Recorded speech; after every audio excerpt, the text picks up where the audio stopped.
Hello friends, welcome back to my channel. तो आज का टॉपिक है हमारे पास लेटर राइटिंग राइटिंग टास्क 2। हमें इसमें ओनर को लेटर लिखना है और इसमें हमें क्वेश्चन गिवन है। आज हम इसका स्ट्रक्चर, कंप्लीट फॉर्मेट और किस तरह से हमें इंट्रोड्यूस करना है, किस तरह से हमें लेटर राइटिंग करना है स्टार्ट, आज हम वो सीखेंगे। हमारे पास क्वेश्चन गिवन है। You met with an accident that damaged your car and you left the car at garage for repair, but you are not happy with the car repair. Write a letter to the garage owner for the same. हमें क्या करना है, garage honour को क्या करना है, letter right करना है जिसमें हमने क्या करना है, कार रिपेयर के लिए उसे बताना है कि एक्सीडेंट में कार डैमेज हुई थी और हमने गैरेज में कार छोड़ी थी for repairing purpose, but we are not happy with the repairing of the car. In this letter we have to elaborate these 3 points। जैसे कि इंट्रोड्यूस योर सेल्फ हमारे पास पॉइंट नंबर 1 गिवन है, point number 2 हमारे पास given है describe what happened, and third हमें इसमें एक्सप्लेन करना है say what you want the garage to fix now. अब हमें क्या गैराज क्या क्या एक्शन ले तो इस प्रॉब्लम को फिक्स करने के लिए। तो सबसे पहले हमने स्ट्रक्चर लास्ट वीडियोस में भी डिस्कस किया था, जैसे कि हम स्टार्ट करते हैं किसी भी लेटर को डियर सर या मैडम से। तो गैराज के ओनर को हमें नाम मालूम भी हो सकता है और नहीं भी हो सकता है। तो अगर नहीं है मालूम तो उस केस में हम स्टार्ट करेंगे डियर सर और मैडम से, और इन केस अगर हमें नेम मालूम है तो हम डायरेक्टली डियर करके उसका नेम भी मेंशन कर सकते हैं पर्सन का, एंड देन कोमा। इस तरह से हमें लिखना है डियर स्टुअर्ट। अब हम इसमें सबसे पहले क्या करेंगे, पॉइंट नंबर 1 को इंट्रोड्यूस एक्सप्लेन करेंगे, इंट्रोड्यूस योरसेल्फ। अब हमें इसमें सबसे पहले अपने बारे में बताना है। I had my car towed after a head on collision at Edgar road. And यहाँ पे हम कोई भी एग्जाम्पल ले सकते हैं, ऐसा नहीं है कि हमें कोई फिक्स एग्जाम्पल लेना है इसमें। On this date today I had an opportunity to get behind the wheel after a 1 month long wait. While I was driving to workplace, I had to pull it over due to mechanical fault, and the claim reference number is this। अब सबसे पहले हमने इसमें क्या बताया, सबसे पहले यहाँ पर टाउड लिखा है। टाउड का मतलब होता है टू टो समथिंग अवे। मतलब जैसे कि अगर हमारी गाड़ी खराब हो जाती है या कोई भी व्हीकल अगर हमारा खराब हो जाता है तो हम क्या करते हैं, दूसरे व्हीकल की हेल्प से हम क्या करते हैं, दूसरे व्हीकल के पीछे उसको क्या कर देते हैं, बांध देते हैं, और एक व्हीकल हमारा पुल करता है हमारी कार को या किसी भी व्हीकल को बिहाइंड द अनदर व्हीकल, तो उसको हम क्या करते हैं, टू टो समथिंग अवे। तो ये हमने इस पर्पज से यूज किया यहाँ पर कीवर्ड। उसके बाद जो कोलिजन है, कोलिजन मतलब होता है हमारा an accident in which two vehicles या फिर people crash into each other. तो मतलब क्या है, दो गाड़ियों के टकराने से क्या हुआ था, एक्सीडेंट हो गया था जिससे हमारी कार डैमेज हो गई थी।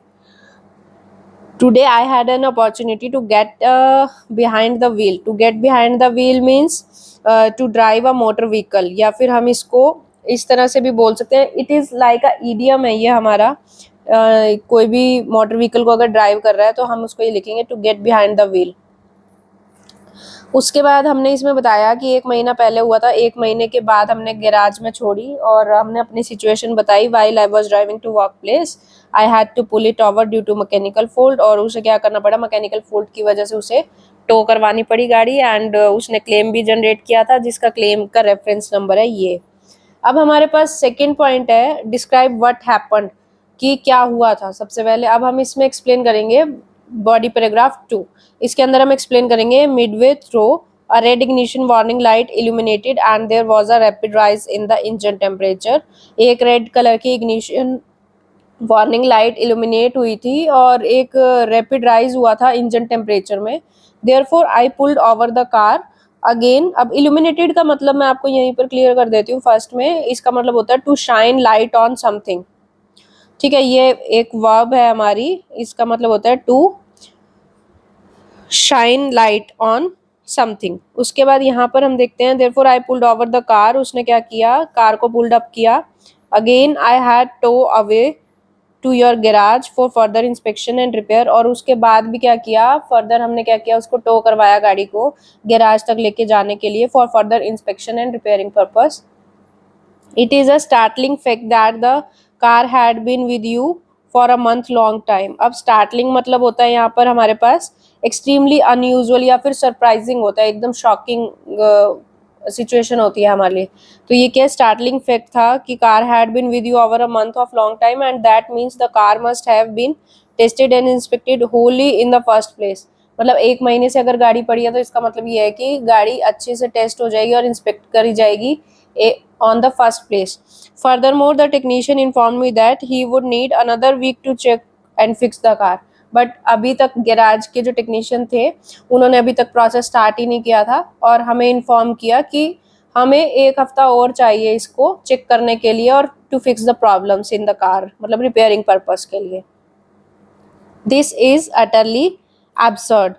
दिस इज अटरली एब्सर्ड का मतलब होता है, एब्सर्ड मीन्स होता है एडजेक्टिव है ये हमारा, एब्सर्ड एडजेक्टिव, और इसका मतलब होता है मतलब कोई भी नॉनसेंस बिहेवियर या फिर कोई भी अनयूजुअल बिहेवियर होता है वो होता है। दिस इज अटरली एब्सर्ड का मतलब होता है नॉनसेंस बिहेवियर, मतलब एक तरह का कि 1 महीने से गाड़ी पड़ी है और उस पर कोई भी एक्शन नहीं लिया गया।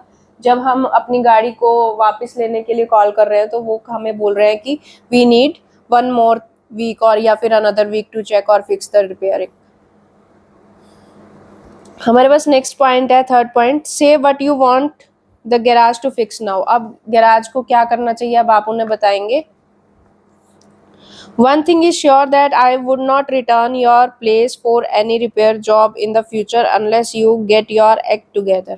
अब हमने उनको क्या बताया कि ये तो श्योर है कि बट अगर हमारे पास फ्यूचर में अगर हमारे साथ ऐसा कुछ होता है then I would not return to your place, मैं कभी भी तुम्हारे जगह पर अपनी गाड़ी को नहीं लेके आऊँगा तुम्हारे गैराज में for any repair job in the future, किसी भी रिपेयरिंग पर्पस के लिए, unless you get your act together. Unless you get your act together means होता है ईडीएम है ये भी हमारे पास, टू ऑर्गेनाइज योर सेल्फ या फिर जितनी भी एक्टिविटीज होती है your activities in a more effective way in order to achieve something.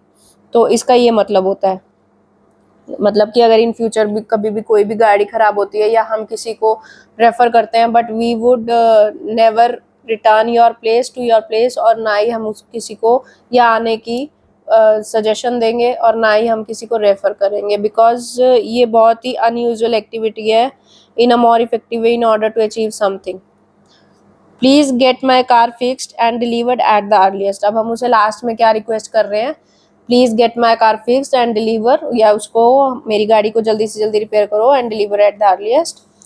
Your sincerely, sincerely yours mention है यहाँ पे but we have to write in this way, yours sincerely ये है और नीचे योर नेम। तो इस तरह से हम एंडिंग करेंगे लेटर की। स्टार्ट हम करेंगे डियर से, यहाँ पर हम बॉडी पैराग्राफ 1 लेंगे, ये बॉडी पैराग्राफ 2 होगा हमारा, उसके बाद बॉडी पैराग्राफ 3 होगा। मतलब क्या होगा, जितने भी हमें बुलेट पॉइंट्स हैं हम उसे एक्सप्लेन करते जाएंगे स्टेप बाय स्टेप।